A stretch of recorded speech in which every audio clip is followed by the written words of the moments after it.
to 10 essential items that should be in every woman's wardrobe, but they're pretty basic things. I mean, you can personalize them according to your own taste and proclivities, but things like a basic black dress, trench coat, blazer, dress pant, day dress, a good pair of jeans, a classic shirt, a sweatsuit alternative.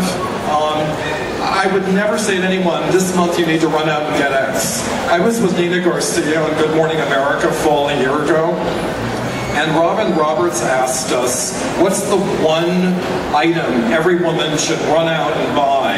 And of course, I recoiled. It's like, oh, don't even ask me that question. Nina, though, said, the gladiator sandal.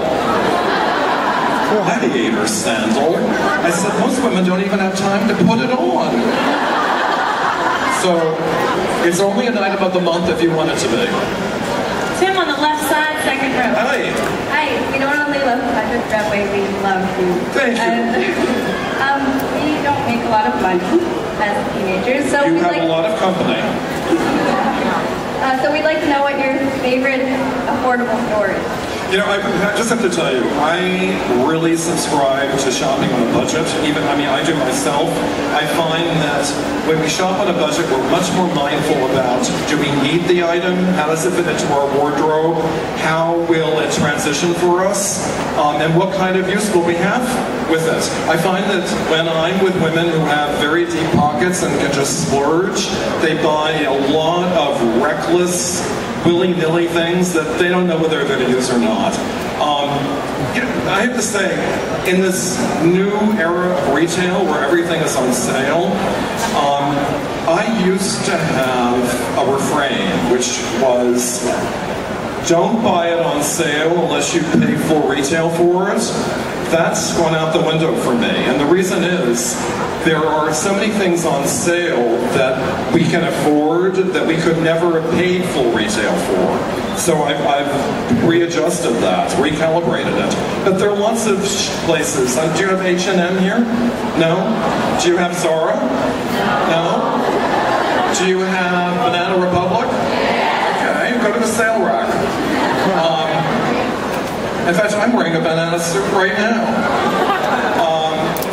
Just have your radar up and be mindful of sale and sale prices.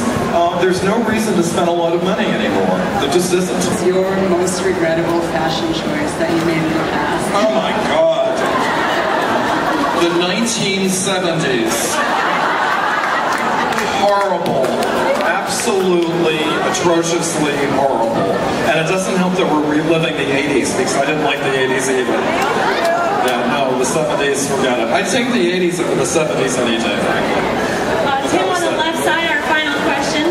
Hi. Hi, I was wondering, since I'm a teenager, I like a youthful style, but then since I'm in high school, I have to go around the dress code, so what would be your best advice? I love a dress code. I really do. If I were a parent and I had children, I'd put them in schools with a dress code. And it's because it's very democratizing. I mean, everybody, it's for everyone, it's an even playing field. So your question is, what about when you're not in the uniform? Oh no, our school doesn't have that strict of a uniform, but I'm saying, like, what kind of style would be good for school at our age? Well, I mean, it is very personal. At the same time, it needs to be appropriate. So, I mean, I'm all for classic items that you personalize.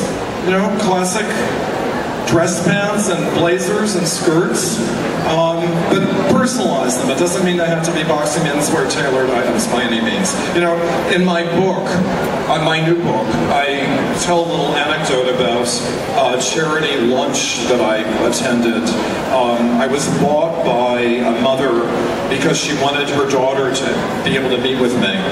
And this was a 12-year-old girl who was wearing stilettos, fishnet stockings, a mini skirt, and a real chinchilla shrug. It must have cost $35,000 to $40,000. And this young woman told me proudly that, and her mother corroborated it, that her mother sent her to a private school that didn't have a dress code so that she could be the fashion star. And I thought, this kid needs a uniform, and probably a reform school. So I love a uniform. And so with that, let's give another round of applause for our special guest. Very good job. Thank you, everyone. And thank you, everybody, at the company. Perhaps we'll see each other after the show.